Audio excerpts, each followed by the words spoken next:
G'day. Nothing like walking through the bush bare feet. Been bare feet all my life. Most of the time I'm bare feet 24/7. The only time I put shoes on is to go for a ride on my motorbikes, or I might put some flip-flops on if I go to the shops.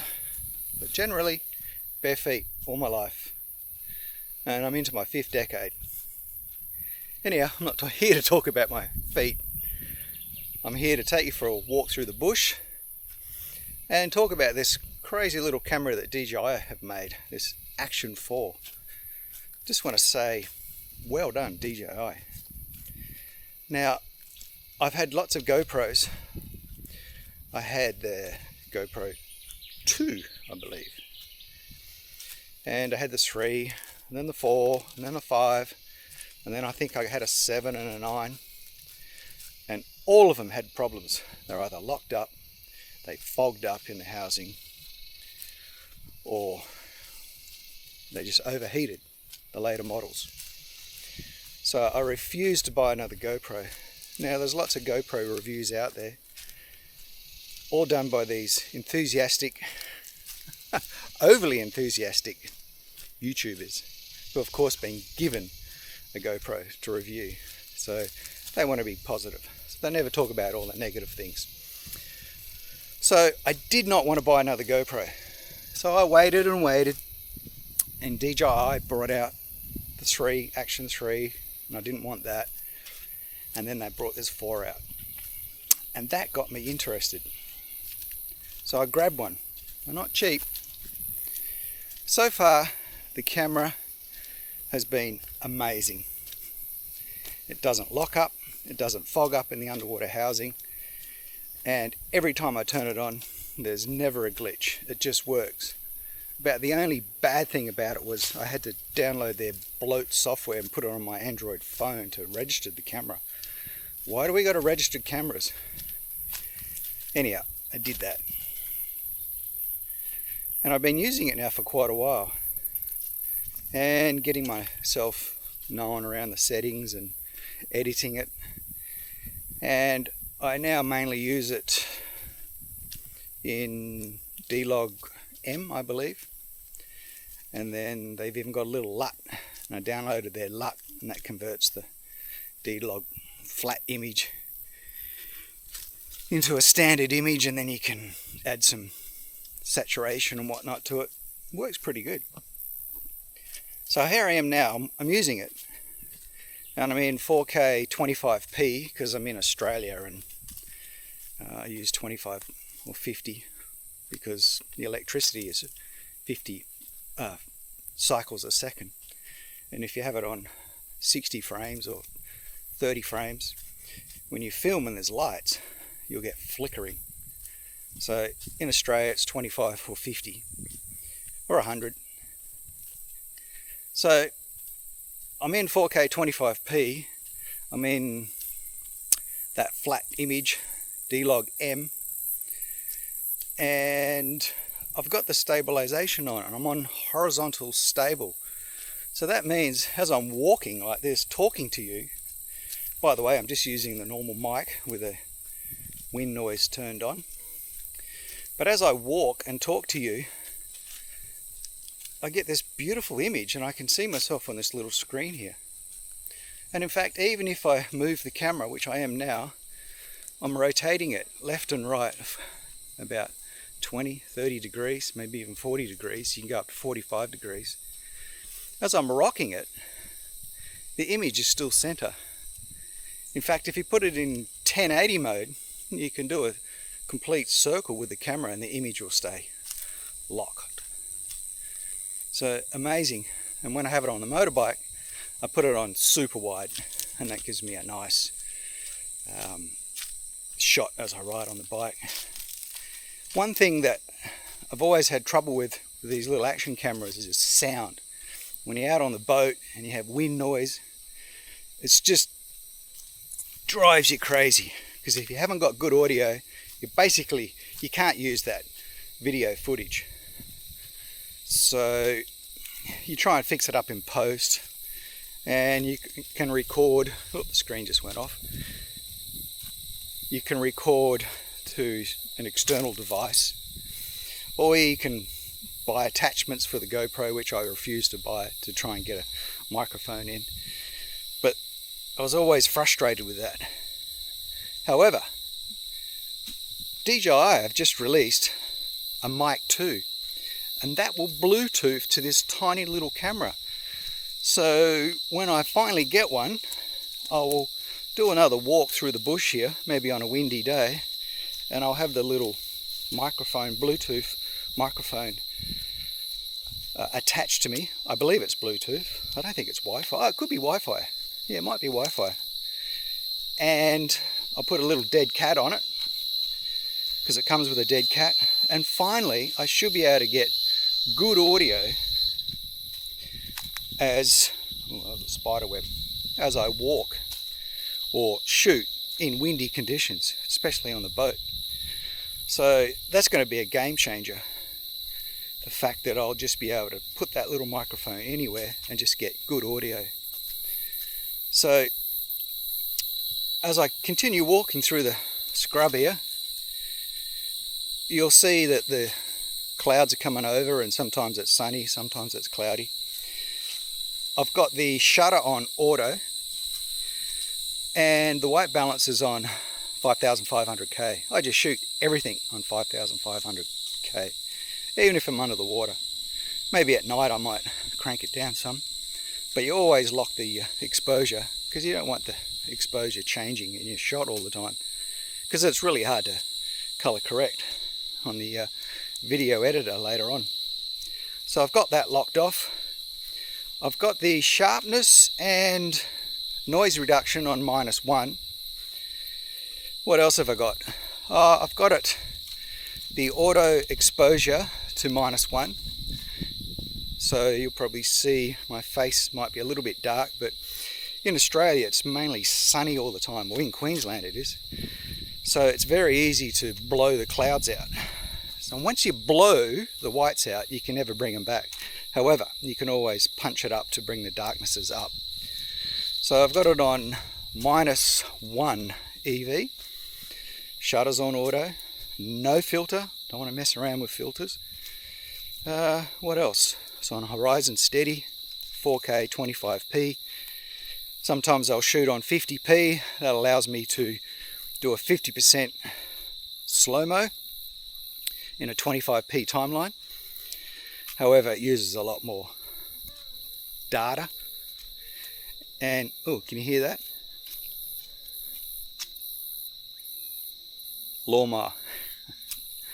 We're on 80 acres here in the bush. Most of the time it's just dead quiet, and it's like you're on holidays all the time. And in fact, it's a little bit bad because we never go camping anywhere, because we just walk out our backyard and we're in the bush. And this track that I'm walking on, it's my own personal track. I cut it a couple of years ago, and I just keep it open. Here, I'll turn the camera around and I'll show you. Just get this back screen going. There we go. So yeah, I built this track. I think we got a few kilometers, maybe 4 or 5 kilometers of walking tracks I built. It's a bit hard to see the screen on the back here with polarized glasses on, but I can just make it out. However, you know, now I'm rocking the camera left and right, probably 20-30 degrees, and the image is still stable. It's just crazy. So yeah, we've got this beautiful little track we walk through, and oh, there was a cobweb. Most of the time it's just quiet like this. All you hear is happy birds and bugs, because it is summertime.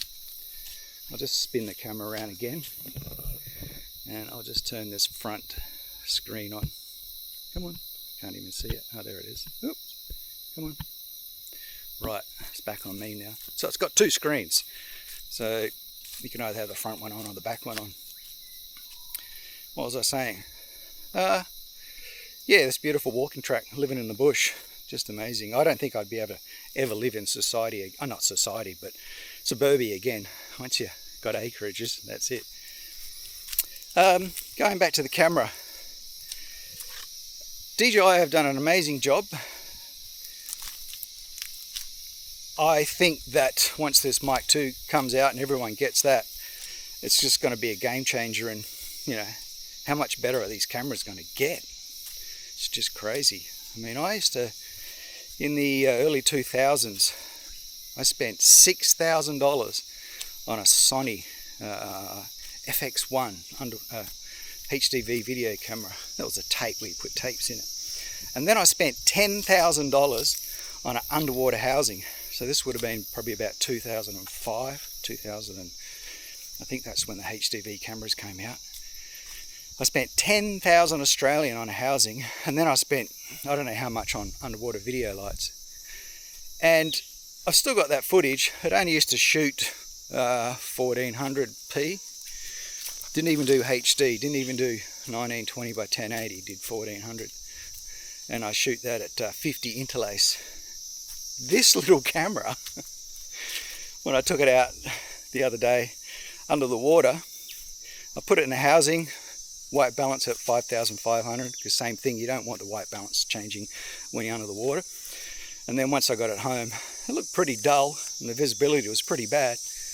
But I fired up old Edius and I added a color correction filter to it and messed around with it, and bang, the image popped. It's quite amazing. And I looked at the footage and I went, on full wide in the housing, yeah, the side of the picture does get a bit, like, the quality fades, the optics. However, if you put it on, I believe, horizontal steady, I think that's what I had it on, the image is just sharp right across. And it was stable, and I shot it at 50p, and then I just slowed it down to 25p in post and popped it, and the image came out pretty good. So I'm looking forward to getting this little camera in some clear water on the next scuba dive, just to see how it really looks like in clear water. But this little camera under the water in that little $100 plastic housing pumped out better quality than my Sony FX1 in a $10,000 underwater housing. That's just crazy. And I just want to say that you people have got it so easy now. When I first started shooting under the water, there was no GoPros, nothing. But now everyone's got a GoPro. And of course all the shots are wide. There's no like zooming in on macro and stuff like that. But yeah, that's another story. Oh, what a beautiful day. This is summer in Queensland. I'm not going to tell you exactly where I am in Queensland, but there's no flies and it's just green and lush. Winter time here is dry, but in the summer it's just green and lush. Here, I'll just turn the camera around again. I'll show you all these banksias. Just turn the back screen on. They're all drying out a bit now, but this little area was just chock-a-block full of banksias. Just amazing. So I got a laptop, PC laptop and PC computer I home built, and Edius will edit the 10-bit D-Log M 4K 50p files, no problem, both on my laptop and on the home built PC. Yeah, I'll just turn it back around again. Edits the files, no worries. And once you add that DJI LUT to it, and there's some boost in color, the image just pops. And of course, it's 10-bit. My underwater housing, you know, $20,000 worth of underwater gear. This is back in 2005. That didn't even shoot 10-bit. This shoots 10-bit, which means there's no banding in the skies or in the water. Normally when you shoot with a video camera, it's 8-bit. If you punch some color correction in, the blue sky, because we get a lot of blue sky in Australia, you just see all this banding when you render it out. However, with this thing, it shoots 10-bit, which is just nuts.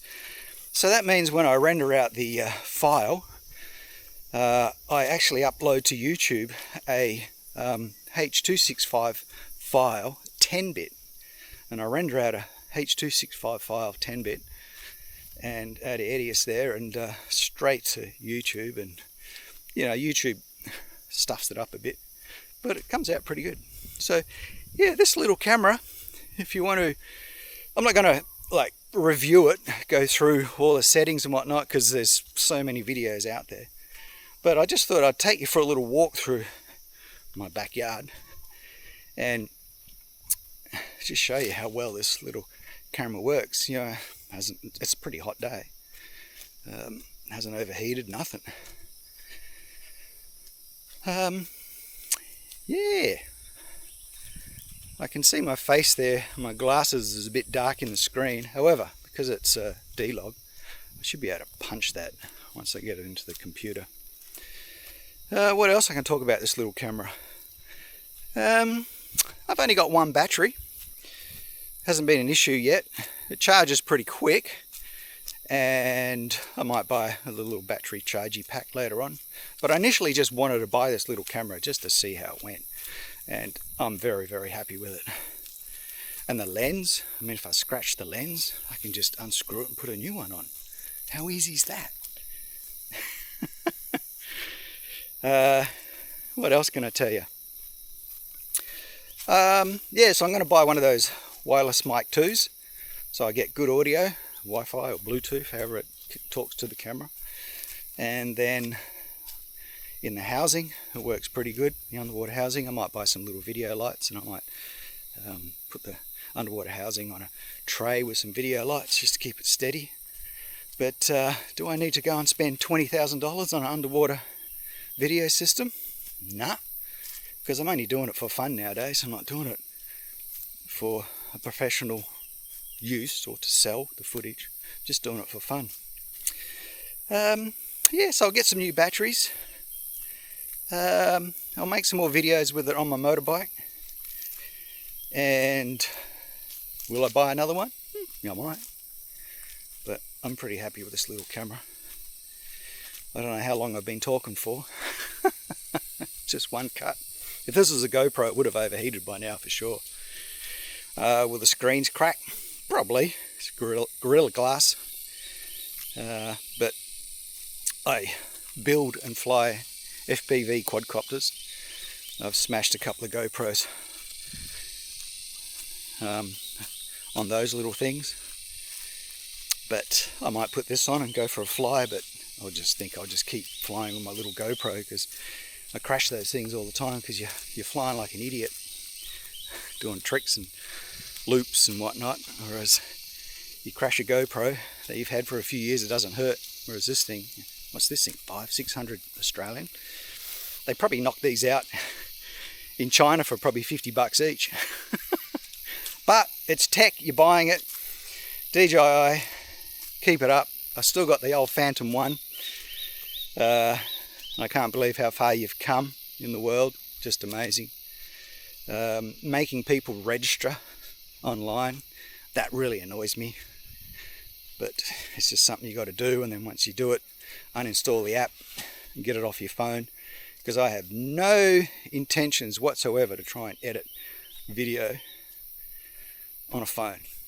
I got a computer and a laptop, and I got no intentions of shooting vertical. I'm a horizontal man. However, I might make the odd vertical video for Instagram, because this shoots vertical. Anyhow, just trying to think of, screen just went off again, just trying to think of, this other thing, this camera. So if I'm out on the boat looking for a whale, you never know when a whale's going to jump out of the water. I can actually set it on pre-record up to, I don't know, 60 seconds or however far it goes. So I can be on the bow of the boat waiting for the whale to come to the surface. I can hit record, and it's actually recording, but it's a buffer. When it gets to 60 seconds, it deletes that and starts recording again. And then when the whale breaches and jumps out, I can go, oh, there it is, and I can hit record. And then it'll start recording. But I've actually pre-recorded the whale jumping out because of this buffer. I don't know what it's called, and I don't know how long it goes for. I think 60 seconds is the max. So it's kind of like, as long as you got the camera pointed in your direction, roughly, the whale jumps out and it breaches, then it hits the water, and then I record, I've captured all that footage. And that function was unheard of until a few years ago. In fact, I had a professional news cameraman from Channel 7 in Perth, Western Australia. And when that feature first came out on his big camera on his shoulder, he couldn't wait to tell me how good that camera was because of this pre-record function. And that must have been, I don't know, 2005 or whatever when he got that camera, and it recorded to little drives. So it was a state-of-the-art, cost, it's like $100,000 camera. But now this tiny little action camera has got that feature. Just amazing. Whew. Didn't know I could talk for this long.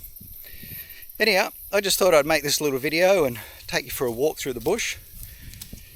Very relaxing.